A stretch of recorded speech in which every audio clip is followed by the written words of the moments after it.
Hollywood. That's gooey, ballyhooly Hollywood, where any office boy or young mechanic can be a panic with just a good-looking pan.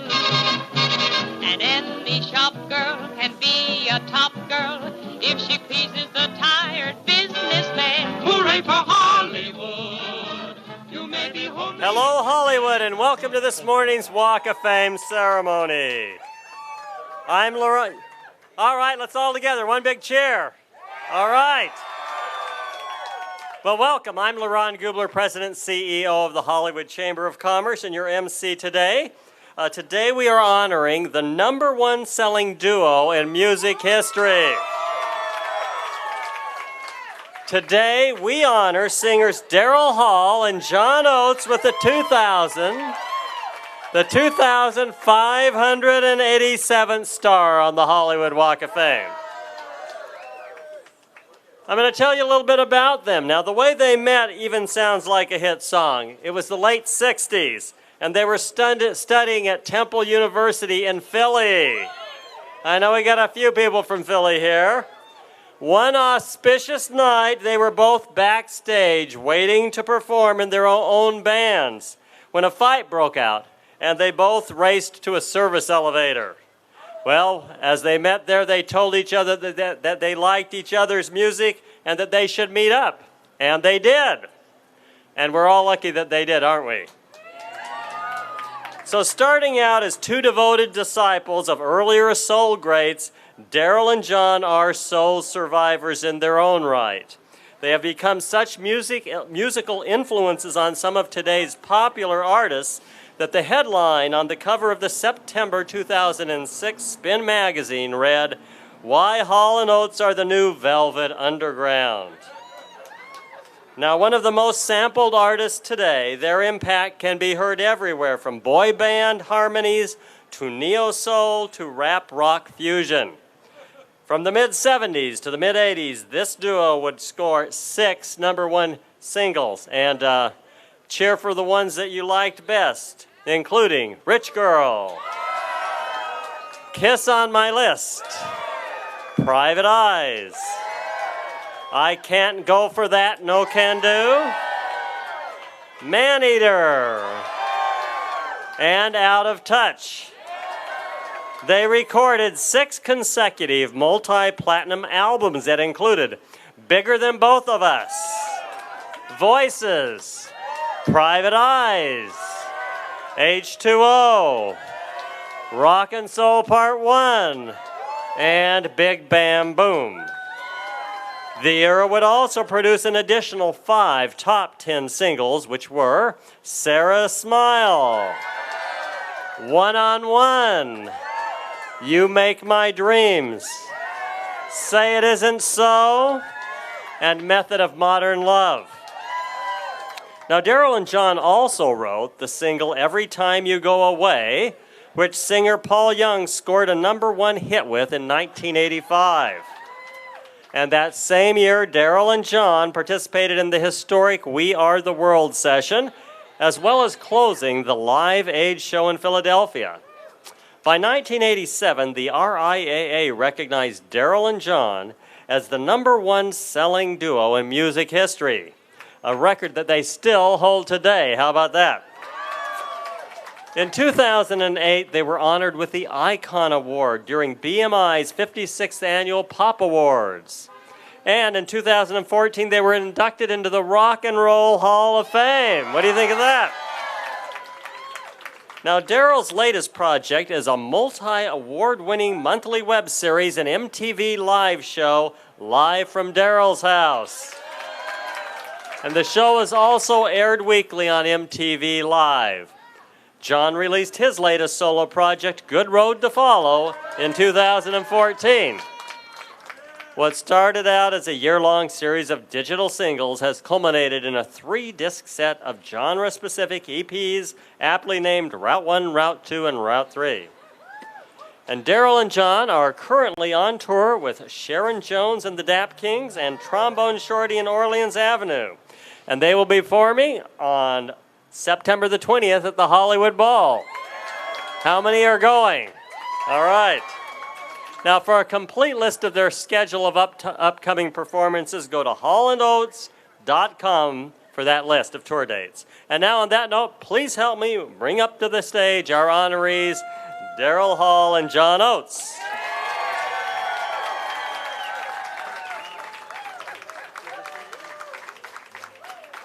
Just stand right over here. Okay. Now, I know you all want to hear from them, but we have a couple of guest speakers first. And our first speaker is a music executive who, at age 32, was the youngest president of any major record company in the recording industry. He received that title back in 1974 as president of Atlantic Records. And during his tenure as president of several major labels, he has signed such acts as ABBA, the Blues Brothers, Foreigner, Genesis, Whitesnake, Motorhead, and many more. In addition to signing acts, signing any other acts, he's worked with some of the greatest artists in music, including AC/DC, Aretha Franklin, the Bee Gees, Crosby, Stills, Nash & Young, the Eagles, Led Zeppelin, the Rolling Stones, and Michael Jackson. So please welcome Jerry Greenberg to the stage. Do we leave now? No, you have to stay. Just stay right up here. We'll just hang here. Thank you. I'd like to thank their great manager, Jonathan Wolfson, for inviting me here to partake in this wonderful celebration. I want to thank the Hollywood Hall of Fame for picking the right spot on the boulevard for these guys instead of putting them on a side street or whatever. Great location. This is where they belong. Daryl and John came from Philadelphia and developed a unbelievable feel for what I refer to and some other people refer to as blue-eyed soul music. I kind of refer to them as the Lennon and McCartney of Philadelphia. And they really deserve that title. Obviously, you know all of their hits. You've heard all of their music. It's now inspiring not only the older generation to go out to the Hollywood Bowl and see them live, but a new young generation who's really learning from your music how to create songs themselves. And you're really inspiring a whole new generation of music lovers. These guys are the real deal. I refer to them kind of as a jukebox band. And what do I mean by a jukebox band? You go and you put a nickel in and you hear a hit. We had other bands like them on Atlantic, the Bee Gees, Foreigner, the Eagles. They're jukebox bands. They have hit after hit after hit after hit. And we should really all be very thankful that these guys have entered all of our lives musically and put a smile on our face along with Sarah. And I'm honored and privileged to be here today. I was one of the guys involved. John reminded me of the original audition. Arif Mardin, who they worked with on Abandoned Luncheonette, is one of the all-time great producers in the world. And somehow we released She's Gone. We did 3 albums with the band. The band left, they went to RCA, and I congratulate RCA for doing a spectacular job on really breaking this band worldwide. And, of course, after they got their first hit, we all sat down in Atlantic, scratched our heads and said, well, why don't we re-release She's Gone again? And we did. And to date, Abandoned Luncheonette is a platinum album. So with that, I thank you, and thank you guys for inviting me here. That was wonderful. Thanks, good speech. Let me acknowledge the chair of the board of the Hollywood Chamber of Commerce who's with us, Dr. Fariba Kalantari, back there. She's the first dentist to ever chair the chamber, so we all have good smiles this year. Our next speaker is an acclaimed songwriter, musician, and Eurythmics co-founder, and is recognized as one of the most respected and accomplished talents in the music industry today, with a music career spanning 4 decades and over 100 million album sales. He co-wrote and produced each Eurythmics album in his world-famous duo with Annie Lennox, and has produced albums and co-written songs with many artists, including Tom Petty, Gwen Stefani, John Bon Jovi, Stevie Nicks, Katy Perry, Mick Jagger, and many others. Please welcome Dave Stewart to the stage.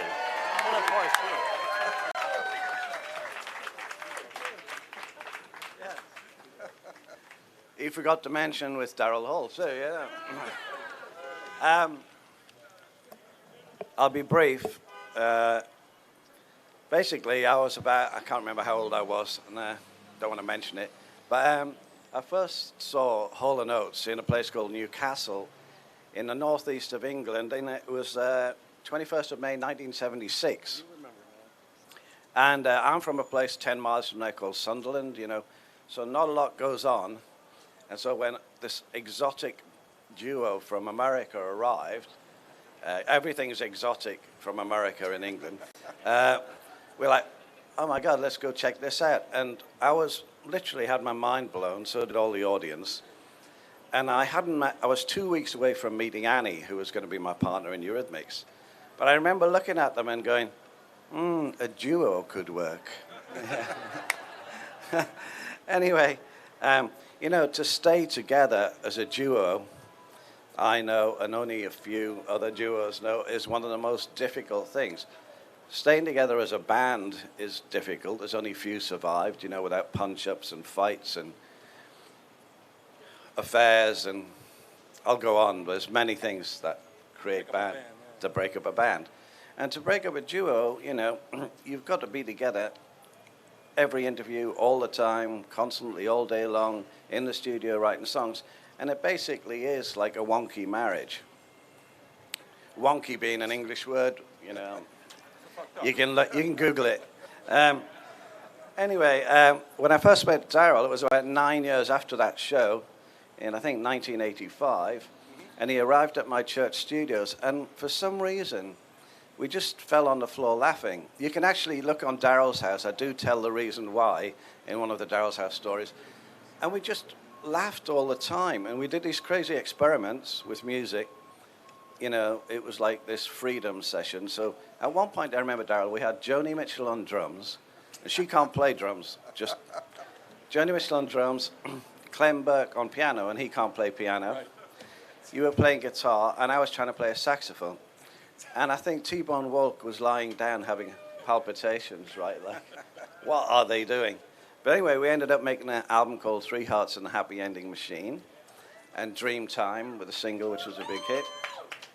And, we went to Paris, laughed ourselves through Paris, and then I arrived in New York, and I realized, this is Hall & Oates, right? And I arrived in New York, I was in Hall & Oates land, Hall & Oates territory, and then I was in the offices, and I was going, oh my God, and there was like 5 albums, and a live album, and a whole massive sort of legacy. So when I was on my home turf, I wasn't nervous at all, and I was, oh God. And then I secretly got all the albums, listened to them to see what I could steal for Annie and myself, of which you might recognize a lot. And basically, then years later, I interestingly enough had my daughter in Nashville, and she was 14 at the time, and John Oates was there, and I could see the same enthusiasm that creative people have, like he was like a 16-year-old guy, but this is not long ago, bursting with energy, and said, I'd like to write a song with your daughter, and he did, and they went in the studio. It was a great song, and I walked in, and it sounded like Hall & Oates. It's like, I think, John and Daryl, they're so steeped in their own musical history and woven into the tapestry of American culture and music that whatever they do, they sound like this unique duo that can never be replaced. So I'm honored to be here on Hollywood Boulevard, which is very weird for me, an Englishman, and for John, who pretends to be English because he's from North Wales in Pennsylvania. No, we're pretending, but thanks anyway. And for Daryl, who's from Pottstown. I won't go into it, what his new product is. But you know, it's very surreal to be stood on Hollywood Boulevard all together, you know. It's weird. But on the other hand, probably their whole life has been surreal like mine since the first song they wrote, and that's what creativity is all about. And I'd love to honor them myself, but they're going to be honored even larger in life when a star goes down. All Thanks, right? David. Thank you. Thanks, Ben.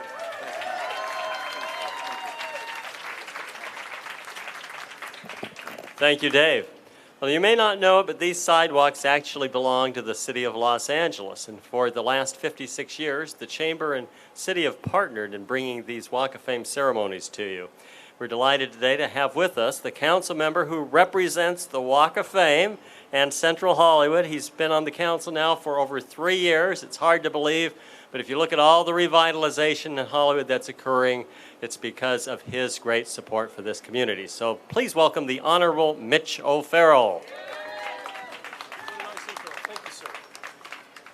Thank you so much, LaRon. Let's hear it for the Hollywood Chamber of Commerce for making these events possible. Now, like many of you here, if not most of you here, I first heard Rich Girl in 1977. That might have been your first hit? Early or second?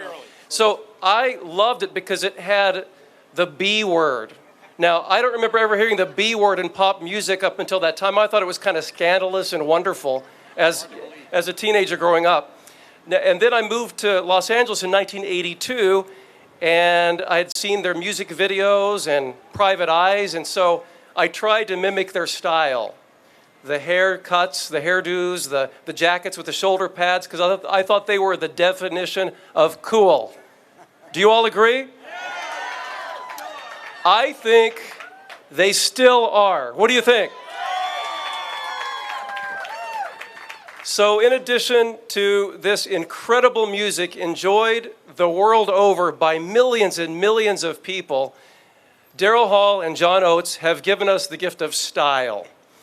But I'll tell you what, you heard all the accolades, and I have several of them on this certificate that we're about to present, but I think it's important that we all just join in a round of applause to them for making people across the world happy and providing us with a sense of fun over the years. And that's the great gift of artists, when they carve their own niche and tell a story in a new way that hasn't been told before, and especially in the incredible world and difficult world of music. So to Daryl Hall and John Oates, Hall & Oates, thank you for giving us all of these years of incredible music, incredible culture, and inspiring your fans the world over. Thank you. Thanks very much.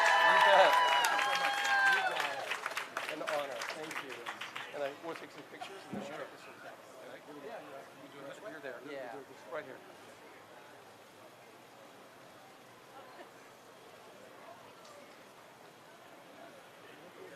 Very good. Got it? Okay. Right. Thanks, guys.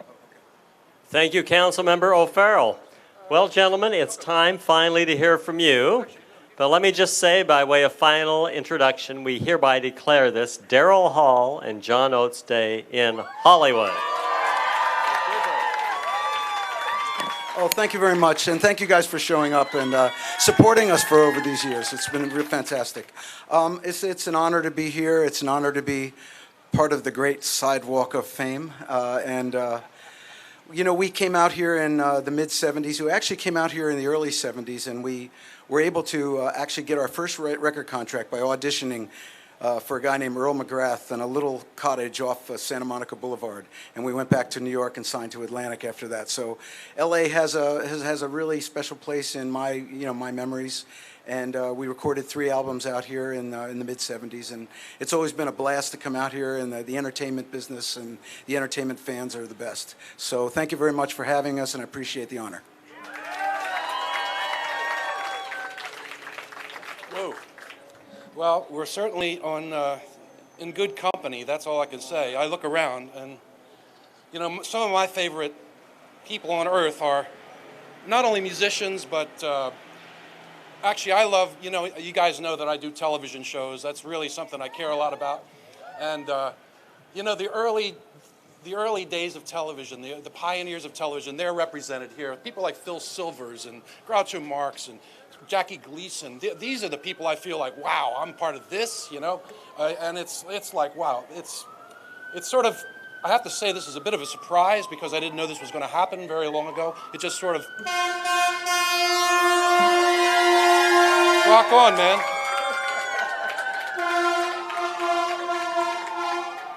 I love Hollywood Boulevard. I'm going to have to come up here and put a Superman suit on and look at all the stars, you know? I think that would be kind of cool, you know, that I can really see who everybody is. But, and, you know, thanks for everybody that spoke. You know, Jerry Greenberg was there at the very beginning. You know, we were sitting there with an attitude piano. I had the flu. Arif Martin was sitting there. Jerry was sitting there. And I said, there's no way we're going to get a deal with Atlantic Records. And they actually saw something that I can't believe they saw. So I thank Jerry for that. And Dave Stewart, my old buddy, man. We've been hanging out a long time. And touched me what he said, you know. So anyway, thank you very much. Thanks for coming out. Love you guys. So let's unveil that star.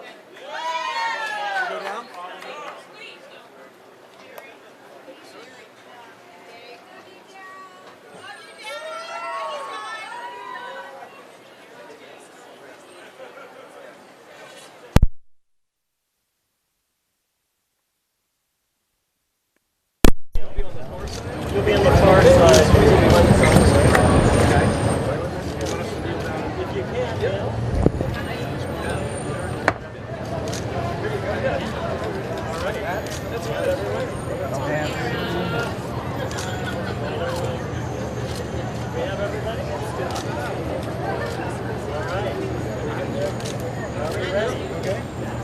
Ladies and gentlemen, we proudly welcome to the Hollywood Walk of Fame, Daryl Hall and John Oates.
Straight down the center, please.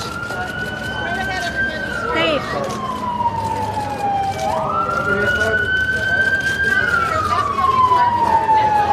John and Daryl, get closer together, guys. Closer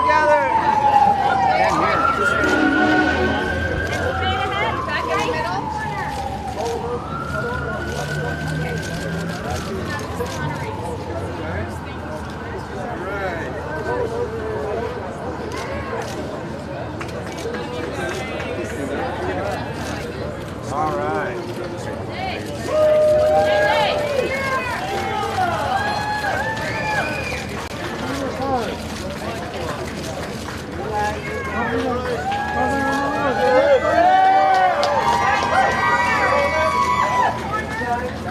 You're right. Going down right here. Guys, right down here. Hey, excuse it. You're right. Anna. You're right, Anna. Excuse me. Guys, right in front. Right in front, guys. Straight ahead in the middle, guys. Anna. Anna. Straight ahead. Straight ahead. Daryl, John, on, straight ahead, guys. Bob. Okay, we got it. Good guy. You guys right here, please. Yeah. To the right, guys. Just go there, please. Hello. Just go there, please. John?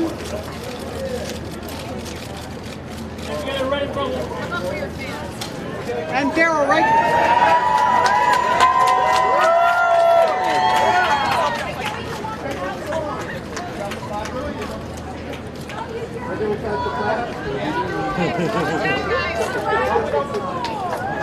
No, can you guys touch the star? Anna, touch the star. You need to touch the star, Anna.